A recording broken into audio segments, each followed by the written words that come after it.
Hello, we are In Conversation, a podcast from the School of Social and Family Dynamics at Arizona State University, designed to showcase timely and informative insights from leading faculty, researchers, and other experts, which impact the ever-changing social world we live in. Here at the School of Social and Family Dynamics, we recognize that the lands where we are hosting this conversation at Arizona State University belong to the Maricopa and Pima peoples, and we are privileged that we can welcome you to today's conversation. Welcome, everyone. I'm Aubrey Hoffer, your graduate student host of In Conversation with the School of Social and Family Dynamics. My superb guest today is Dr. Sarah Lindstrom Johnson. Dr. Lindstrom Johnson is an ASU alum, getting her BS in Biology and Society with a minor in Women's Studies here at ASU before going on to get a PhD in Public Health from Johns Hopkins. Her training in public health has added another layer to her work on positive youth development. Dr. Lindstrom Johnson frequently partners with youth-serving organizations such as schools, primary care clinics, and community organizations in order to develop solutions to problems that are feasible and sustainable within communities. She's also an incredibly nice person. So for all of that and more, Sarah, thank you so much for joining me today. Thank you, Aubrey. This is fun. Yeah, I'm so happy to have you. So the podcast is going to start and end the same way. I'm going to ask you 3 rapid fire questions. These first ones are just introductory icebreakers to get to know you a little bit better on a surface level. And then the ending ones are going to get quick bites of your personal philosophy. The point is to just try to answer them off the top of your head. How does that sound? I think we can make it work. Okay, perfect. So our first question, Sarah, is what is your favorite way to keep moving? Sports, the gym, how do you stay active? I used to be a gym member, actually a member of our local YMCA, because I wanted to support sort of their youth programming by, contributing dues. But since, we've all been at home, apps, the Nike app, there's a free Nike app, and they have kind of either they're all pre-recorded sort of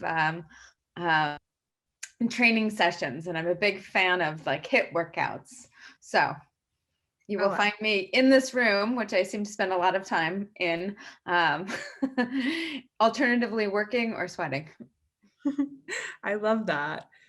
So the second question, Sarah, is what is your favorite game? So I have a 6-year-old and a 9-year-old. And so at the moment, a big favorite is Uno or Go Oink. If you've ever heard of Go Oink, where you kind of, it's like Go Fish, except you make the noises of the animals. And if you don't use the noises, you use the name, you get punished. Like you lose your turn. That sounds so severe. Yeah. Yeah, punishment sounds severe. You lose your turn. The interesting one is, so my favorite is like, how does a bobcat sound, right? Like, so like you get the bobcat card. It's like a sort of noise, apparently. So there's your tidbit of information. I would just do an impression of the comedian Bobcat Goldthwait, I think, which is so obscure. I don't think my 6-year-old would roll with that one. That would amuse me, but I think it would maybe not for the 6-year-old yet. You'd get punished. Punished. All right. So the last question, Sarah, is do you have any superstitions? I don't actually have any superstitions. I'm not very superstitious. I'm a routine person. So I like follow the same order, like, maybe my life is too much Groundhog's Day, but there's like a routine to my day that I enjoy, but I'm not superstitious at all. Interesting. My boyfriend's family is from the Philippines, and there's sort of a lot of superstitions over there that his mom follows. And one that always sticks with me is that if someone gives you shoes as a gift, you're supposed to give them money. Because I bought my boyfriend a pair of sneakers that were really nice, and his mom was like, "Oh, you need to give her money now as a result of this." And I was like, "All right, well, I mean, that one works for me." So you're like, I'm getting paid for a gift that I give you. My husband always gets me sneakers for Christmas. It's kind of like a tradition. So like, you're supposed to replace your shoes every year. Like, well, I do, because this is one thing he always gets me for Christmas. So I guess it's kind of maybe a boring gift, but this year he did really well. I like them. I love that. Okay, so moving into our conversation a little bit, Sarah, I am, first of all, just when I read your CV, you absolutely blow me away because you have done so much that I feel like if someone just read your CV, they would think you were like 100 years old because you've done so much already. And then they see you and it's like, okay, when does she sleep or eat or do anything? But one thing that really blows me away is how much service you do in your role as an academic to the community. Like, so much of your career is built on this idea of giving back. So I wanted you to talk a little bit about why is that so important to you? And do you think that's important for all academics? Yeah, so no, it is really important to this idea of giving back. And honestly, that's probably, to some extent, that's why I got into this profession, is that, I see things that I want to fix. So I always say I'm an interventionist, right? So I design, implement, and evaluate interventions. And that's because, it's the so what can we do? What can we do differently? How can we make things better for children, for families, for society as a whole? So I think this notion of giving back is obviously fundamental to what I do, but I don't see it per se, I think, in my day to day as giving back. I see it as community and teamwork. And so that's probably like the larger thread, I think, that guides me, is that I really like people. I like working with people. I like working in teams. I do team science.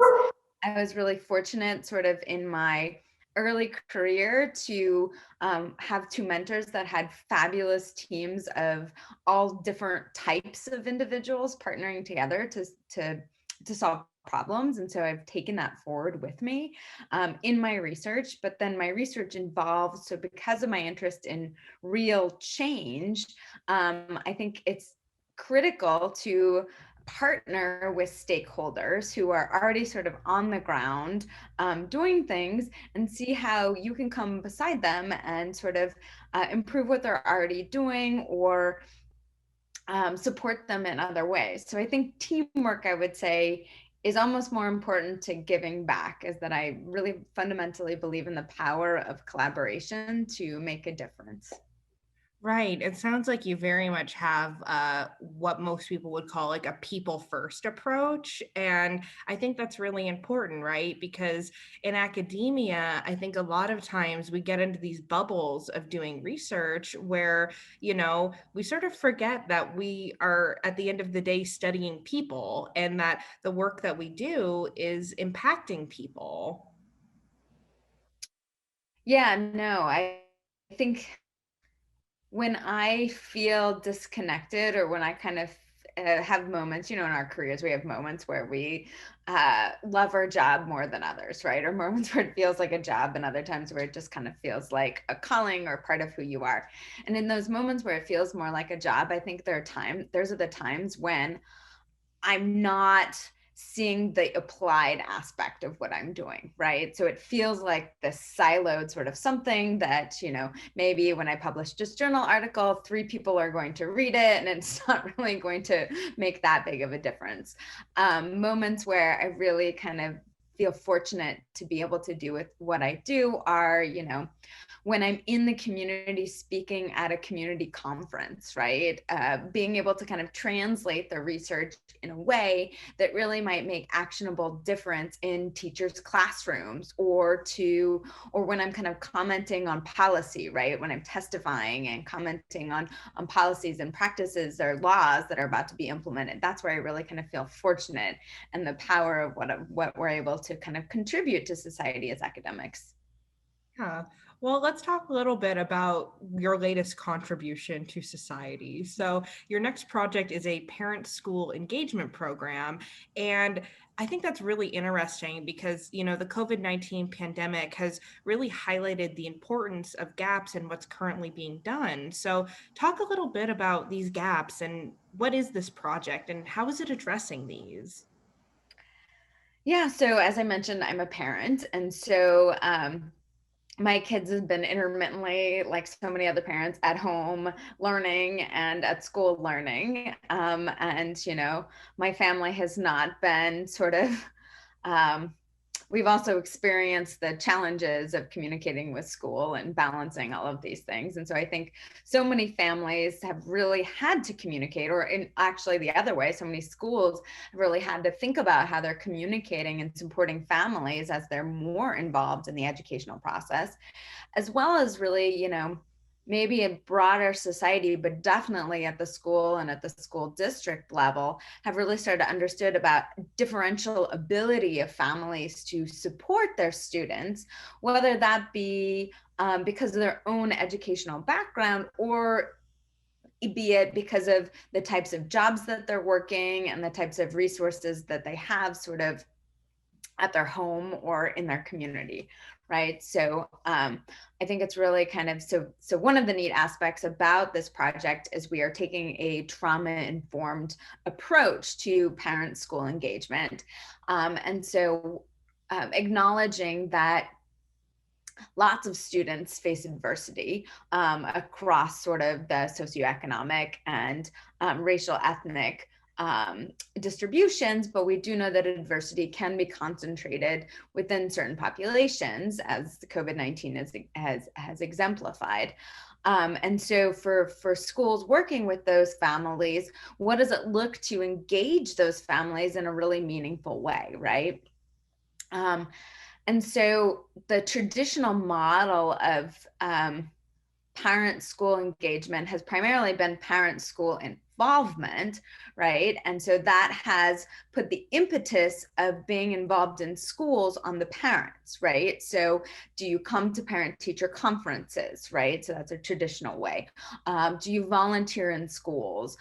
Some, work around how do you support students, your children with their homework, right? So that's sort of the quintessential parent school involvement model. And so we're kind of flipping it in on its head, working with a program that's evidence-based. So it has some scientific evidence behind it, called Positive Family Supports, and adapting that program to be more beneficial or work better in communities that maybe have experienced more adversity or more trauma. And so this model really focuses on building partnerships with families and bringing families into the decision-making process, both sort of at the school level, maybe through parent-teacher organizations being more active, or through the process of students that maybe have additional needs, making sure that families are consulted, and that we're pulling in what we know from research on how kind of families support child development to create consistency across the school environment and the home environment. So interesting. So, can you talk a little bit about what is it going to look like on sort of like the surface level? So, if I'm a parent and, my child is in the school, what is my role going to be? How is this program going to impact my life? So let's get back to the word program, right? So program is interesting, and we can talk about this later, but I'm a former high school teacher, married to a current high school teacher. And so programs in schools are challenging, and schools are implementing usually a lot of different programs. And so I've tried to move away, or maybe I've always moved away from this programmatic sort of, here's a manual, here's a certain number of lessons you need to either do with families or with students, et cetera, to more of thinking about how do we change process and practices within schools, because to me that feels like it's more sustainable. And it allows for schools to adapt to their community needs, right? And so think about it more from like a practice and a process perspective. So if you're a family in this school, you're going to receive more communication from the school. So you're going to receive at the beginning of the school a screener that asks for your perception of your students' needs, but then also asks for some of your family needs, right? And these family needs are broader than those related to education. They're related to what we would call the social determinants of education, right? Do you need any job assistance? Do you want to talk about maybe some food insecurity or food supports that we can provide? Do you want to talk about after school or childcare options? Like, what are the other resources that you need as a family, right? And that we know are important to education, right? We know that the students need in order to succeed in education.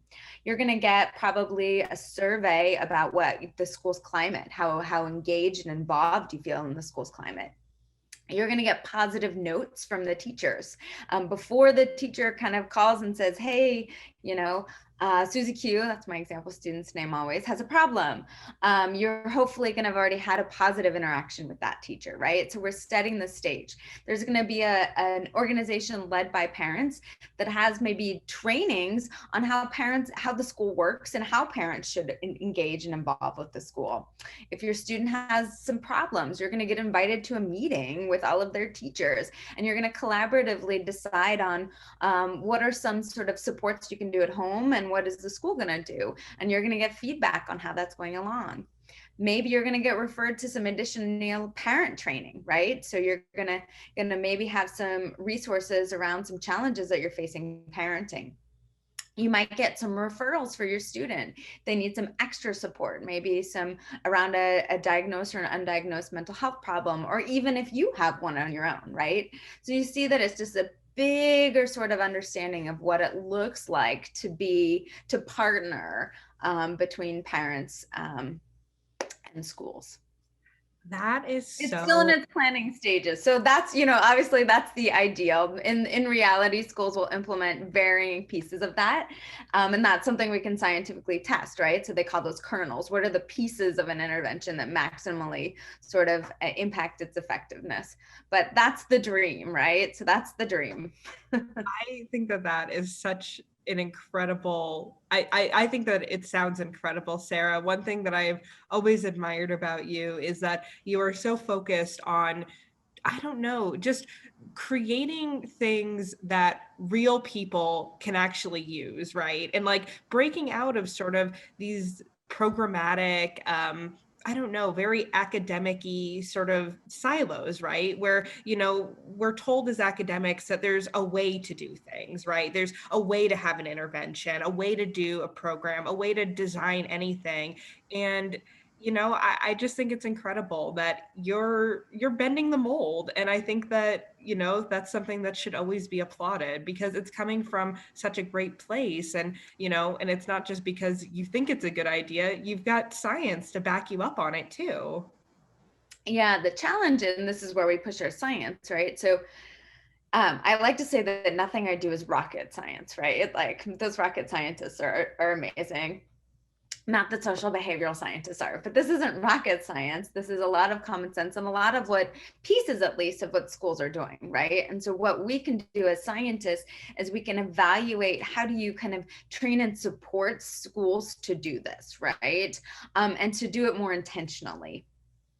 Right. And so the trick is, how do you measure process, right? And then how can you support sort of that process in other schools, right? Mm-hmm. So that's sort of the challenge, and that's where we're kind of moving the field towards. Right. So you've mentioned that you had experience teaching in the public school system and your husband is currently a teacher. Do you think that being a teacher and having that experience sort of within schools has shaped you in the work that you're doing now? 100%. It was the best decision I ever made in my life and the hardest years I ever spent of my life, my hardest professional years. I took 2 years in the midst of getting my PhD to become a certified public school teacher, and I taught in Baltimore City, which is where I was getting my PhD. And so I look back now and I don't know how I convinced my advisor and like the department chair to just let me, I told them it was field work. To me, it was field work, to take 2 years and like do this other job while I was getting my PhD. So, you know, I either was really convincing or had wonderful mentors, probably a little bit of both. I don't know if I would be so lenient if my students came now and said that they wanted to do this, but somehow I got away with it. So and it changed. Oh, sorry. So what did you teach? I taught biology and anatomy and physiology. So remember, my degree is in biology. So I have a degree in biology, but it's biology and society, which is the social implications, like how society shapes our perceptions of science and particularly biology, but then how changes in science then kind of relate to changes in society. So it's a little bit, there's public health, but it's a little bit public healthy. But anyway, so I was credentialed so I could teach biology and anatomy and physiology. Random tangent. So I didn't have a lot of resources. A lot of teachers don't have a lot of resources for classroom materials, right? And in anatomy and physiology, you traditionally would dissect things, but I didn't have like funds to, you know, get pigs or whatever, you know, frogs, whatever you dissect in anatomy and physiology. So I got very creative and visited a lot of kind of different ethnic food markets that would have different parts. But my favorite was the school secretary would always buy a cow and slaughter a cow for meat for the year. And she would give me the rest of the cow. So, but there's no preservatives, right? So I would, for 1 week, I would have a cow, like all over my, like cow parts, all over my classroom. And like, this is what we would do for the week. Like the room smelled, right? By the end of the week. But that was like my favorite unit, is when we got our cow and we kind of could system sort of perspective. So yes, I was that crazy. I still am probably that crazy professor, but I was that crazy teacher way back when. Oh, I love that. I'm sure the students love that. I remember when I was in high school, we dissected a shark, like a baby shark. That was what my school got. And that was a very exciting day, I think, for everyone. So I worked at the Arizona Science Center. That was my first job out of college. Like translation of image in science has apparently always been a thread in my life. But so if you've ever been in the Science Center, I was the person who was leading like the dissections. You know, I worked my way up. I actually ended up doing like the parent. So I can dissect a cow's eyeball like no other, like, because I've done it a bazillion times. But actually some of those, like during COVID, my son was learning about digestion, and there was a digestion demonstration that I used to do. So I volunteered for the teacher to lead a lesson on digestion. And so did this whole like lesson on digestion. And of course, you know, my son's friends' parents are friends of mine who were like listening to this. So my phone like blew up with all the other moms and dads like commenting on my ability to lead a digestion demonstration. oh, I love that. I feel like that probably is a very handy skill, your ability to dissect so many things. It makes me wonder. So when it comes to like carving the turkey on Thanksgiving, is that just automatically you, or? You know, it hasn't been me. I probably could do it better than my husband, but maybe I'm focused on other aspects of cooking. I do like to bake more. So Well, okay, sorry. You said we wanted to go on tangents, the epitome of tangents. I started it. I was thinking about you know, the role of dissecting things in cooking, so it works. Okay, but we were talking about the importance of being a teacher. So yes, like it gives me the very real experience of when my work feels really distal, or two things actually. When my work feels really distal or these problems don't seem real, I have names and faces of students who were experiencing this, right? Like I'll never forget a student who, when he disclosed, I was all upset because he didn't have his books with him, right? And how are we supposed to learn without your books? And found out that he had been couch surfing, right? So his family didn't have a stable home, right? And completely, that awareness of the social reality kind of completely changed my problem solving ability for the student, or the solutions that were now appropriate, right? The solution, like I need to teach this kid responsibility, right? By having some punitive solution, it was, what structure change can we make so that you don't have to take your books home and back and forth, right? So very sort of real experiences that I can kind of draw upon is the first thing that I learned. The second thing that I learned is from the teacher perspective. I always said early in my career, you remember the Staples stop button? Was it the Staples? Like you could like pop. I said that I had that button. Anytime anyone proposed something that I thought was not feasible for a teacher to implement, I'd be like, we're not doing that. Like, here's my stop button. I remember like we had homeroom and I was supposed to do social emotional learning lessons in homeroom, right? And I'm, someone who obviously, does school-based interventions and values this. I could not do the SEL interventions in my home, not because I didn't want it, but because so many other things that I needed to address as a teacher, I couldn't even manage, right? There was something going on, or some crisis or something else I needed to deal with. And so this is probably lends itself to my process and practice approach. I was that teacher who was supposed to implement these lessons and I couldn't do it, right? Right. So that's the other thing, is I have my like, this isn't feasible, and I'm really careful about sort of the things that I put in place for schools and the feasibility of the solutions. So Right. Sorry, that was a little rude to that answer. No, I think that's incredible. So, as we're talking about sort of feasible solutions, this makes me want to ask you a little bit about your project as I want to call you an app developer. I don't know if that's selling it a little too much, but I just think it's so fascinating that you have this app that you're working on called the Safety app. And I was hoping that you could talk to us a little bit about, firstly, what the project is, but also how did this even come about? Whose idea was this anyway? So this is great. So this is why I love practice research partnerships. And I tend not to like this, that tends to slow me. It's silo people to say you're a practitioner, you're a researcher, and tend not to like to use that phrase. But for this purpose, the practice research divide seems to work. So we had a tool. The safety app is built on the safety measure, which stands for the School Assessment for Environmental Typography, better known as the safety. And so we developed an observational measure of the school physical, and then we added in social at a later point, environment, to kind of look and see if we could observe school climate. So I do a lot sort of with school climate measurement. A lot of that is based on asking people their of the school space, which is entirely valid. We wanted to see if we could get another dimension of it, which is this observational measure.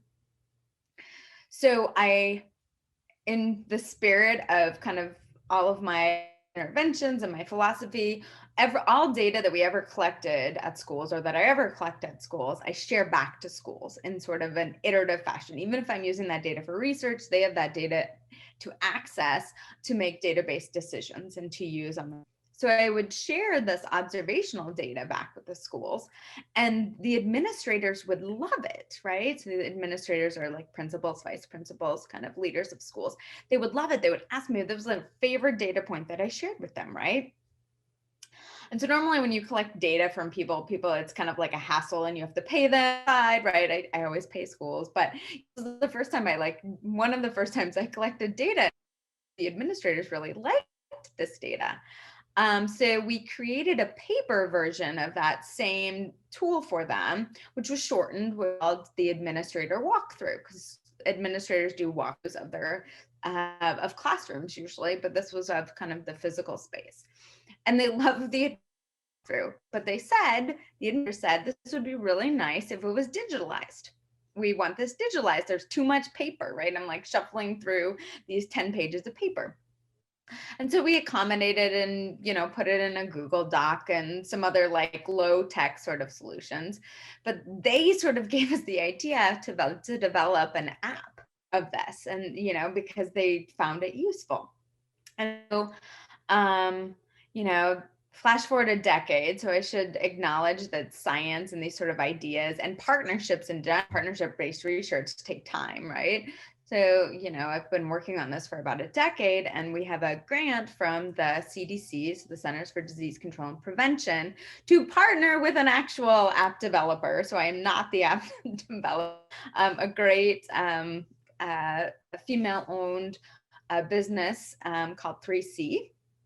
And so they are leading the app side of it, and I am partnering with them around the content side. And so we are hoping to be in schools we were hoping to be in schools this year. That's not happening, so we have postponed. So we're hoping to be in schools and having administrators try out this app starting in August. Great. That sounds so fascinating. Is there any way that individuals who, aren't really involved in this project or who aren't school administrators, but maybe are listening and are really fascinated by this, is there any way for them to get involved or hear more about this? Yeah, I mean, I'm sure. So we probably won't have a live version, like you can download the app to your phone sort of thing, until the fall, or this would be fall of 2021. So I know we're dating the timing of this, but feel free to send me an email, and I'm sure I could give you sort of rights to download it and look at it. But we're definitely going to be in Arizona schools. We're going to be in schools across the country, actually piloting it intentionally. But Arizona schools are a great partner with us. We have a great relationship with the Arizona School Administrators Association. Perfect. And for everybody listening who wants to get in touch with Sarah, her information will be at the end of the show. So Sarah, one thing that I wanted to ask you about as we're sort of starting to wrap up a little bit is, you really are a jack of all trades. You do teaching, you do research, you're working with students, you're working with the community. You have a family, you have like a whole life, and you're like this multidimensional person, right? Like how, I feel like women are often asked, like, how do you balance it all, right? And, that question is sometimes, I don't know, not great because we don't usually see men being asked these questions. But what I want to know from you is, what does balance mean to you, and how have you tried to cultivate that in your life? Yes, I spend most of my life out of balance. And I think what I have come to accept is that that's okay. And there will be times in your life where aspects of it take different priority. And so that's one of the things is I do trauma informed work. I try to kind of apply those philosophies to myself. And so acceptance is a big part of that. And so accepting when you're out of balance, that you're out of balance, and that's okay. And that, this notion of balance is elusive, and that there will be times when I spend more of my week being a mom because, there are varying family needs, and there will be times in my week, AKA grant writing season, where I will be not very good and not a very good mom. So I always say that the tenure track faculty is, the jack of all trades, master of none. That's true because I have colleagues who are teaching faculty, and that's what they do, and they do it exceptionally well. And then I also have colleagues who are solely research faculty, and I would argue that they do that, and they do that extraordinarily well. And so again, it's this collaboration. So I steal things a lot. And so I steal from, all sorts of my faculty in terms of teaching ideas. But also when you're doing partnership work, you can bring in sort of other researchers who can kind of keep you going at other times when you need to focus more on teaching than maybe your research. And so that's when you can kind of rely on your team to support you. And so I would say the secret to my success is teams. Both, my husband and I have a great team and a great sort of division of family responsibilities. I moved to Arizona so I could broaden my team, my family. I have 3 brothers and their partners are all here, and my mother is here. And so I have a team that helps me with my children. But then I also have a team in terms of I always have multiple students involved in my research intentionally, both as a teaching opportunity, but also because they bring their own expertise, and I couldn't do what I do without them. Ana Maria Melendez Guevara is like critical to my trauma-informed parent engagement grant, and I couldn't do that without her and her clinical background because I'm not a clinician, and so that's a huge asset to the project. And so yeah, it's always all about teams for me. I love that. So on that note, do you have any advice maybe for students who are listening who are trying to cultivate their teams? Because I think that in grad school, you can sometimes feel very isolated, particularly if maybe you're not close with people in your lab, or maybe you're the only one doing your specific area of research. What is your advice for how you start to sort of build those relationships?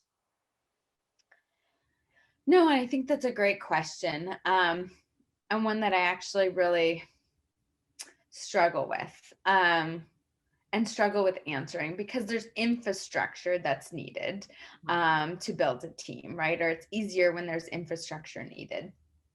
I think one piece of advice that I would give, or that I do give students or try to model with students, is sometimes you just have to show up.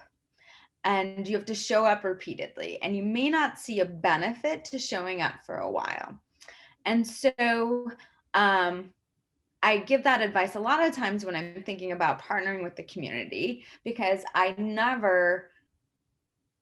my partnerships with the community, I'm going to put this very specifically. My partnerships with the community don't really gain research benefits until way later in the partnership. And so I gain personal benefits immediately. And some of my favorite relationships are with members of the community. But you want to go in, I don't go into these things thinking about what the research opportunity is. I go into them because I'm valuing whatever this group is doing at the moment and saying, how can I contribute my own brand of expertise? And so I would argue that we need to do that maybe the same with our colleagues, right? So not going into it thinking, what research collaboration can we have together? But hey, what you do is really interesting. Can I learn more about it? And like just building a relationship and building a sharing, right? And so out of that relationship, you may find that research comes, but I would argue you're probably gaining that sense of community. It's broadening you as a researcher at the same time. I would also say the other thing that has to happen when you're doing community-based research is you have to be okay with defining yourself as a researcher a little bit more broadly. So you mentioned my CV. You could also argue, if you look at my CV, you're like, what the heck?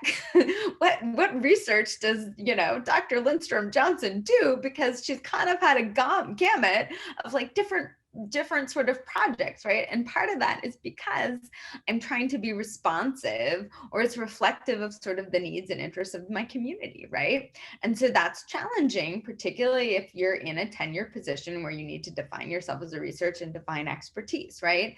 So it is sort of a balance that you have to navigate. And one I would argue that we as institutions, we as academia, we really do believe in sort of responsive research that's meeting the needs of the community, we need to be okay with that, right? And we need to be okay with people having expertise in different niches, and their story being a little bit broader. I love that. I think that was a perfect answer, Sarah. Thank you so much. I don't know. And I believe in relationships. Like I really believe in relationships, but I realize that they take time and they can be hard to foster. I often say my new favorite saying, I could have a PC version. I drink a lot of coffee. I don't know if you could tell this morning, but I drink a lot of coffee. And so like, I like to have coffee with people. I miss having coffee with people now that we're all virtual.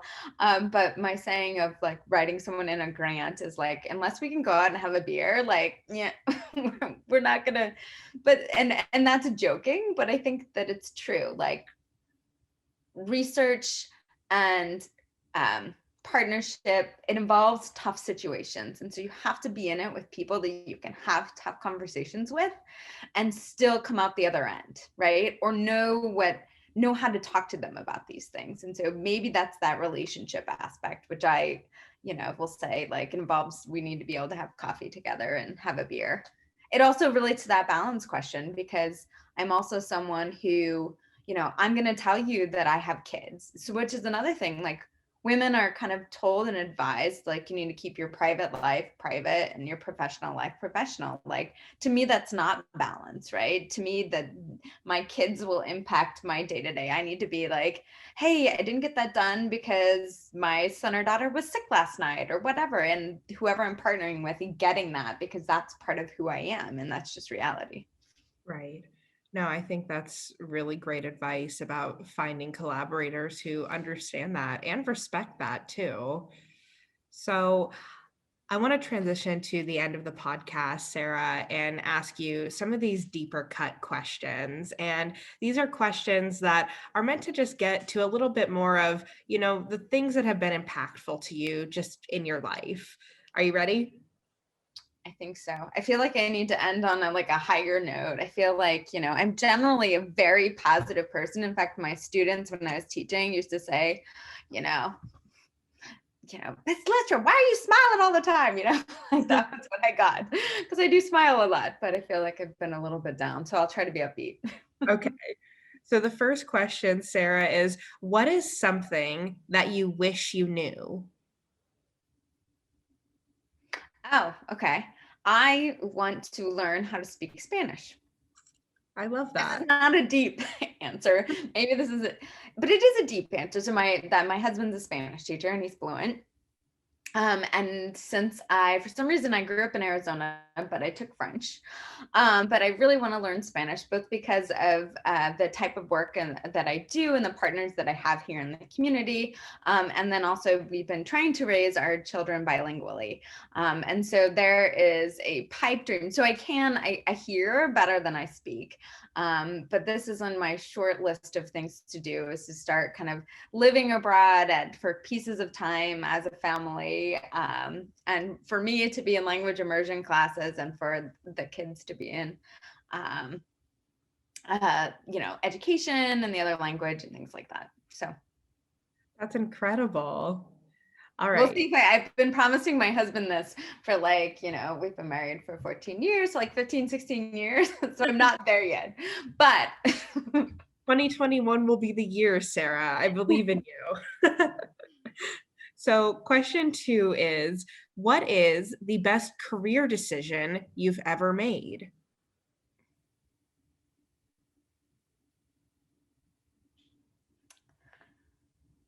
So I think the best career decision I ever made was switching my focus. So I went into public health to do cancer patient communications. So that's what I did my honors thesis at ASU. That was really what I was interested in, more kind of thinking about sort of how do we translate science to the public, and in particularly about cancer. And so maybe a year in, I had worked with Camp Sparky, which is still going on at ASU, which partners with Title I schools and puts on activities. So I'd been very involved sort of in schools, and I was always thought I would be a teacher of some sort. And so I started volunteering in schools in Baltimore City. And that's sort of what led to the switch and focusing on school climate. It was framed more as school violence at the time point.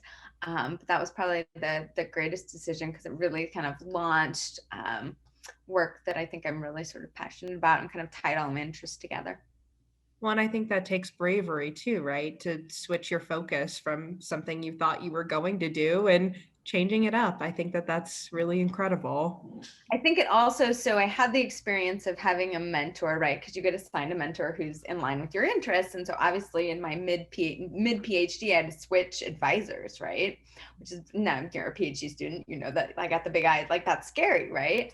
And so the fact that I had both an advisor that was willing to allow me to so fundamentally shift, or in a program that was allowing me to so fundamentally shift, and then got adopted by an amazing advisor, also influences how I talk to students about their own journey through their PhD and my role in that journey. All right, Sarah, my final question is this. What is one rule you would want everyone to follow? So my daughter's really big on the golden rule right now. I don't know if they're learning this in school or, she's 6, so it's all about, treat others how you would like to be treated. And I actually think that that's not a bad rule. So right now, I think I'm gonna go with that. I realize it sounds like, miscongeniality and like, what do you want? I want world peace. That's okay. Maybe world peace is okay. And maybe, treating everyone how you would want to be treated is something we all should have in the back of our mind through micro level interactions through the day, but then also sort of in general as a philosophy. Well, I think there's a reason that that's the golden rule. So I think that's an incredible rule.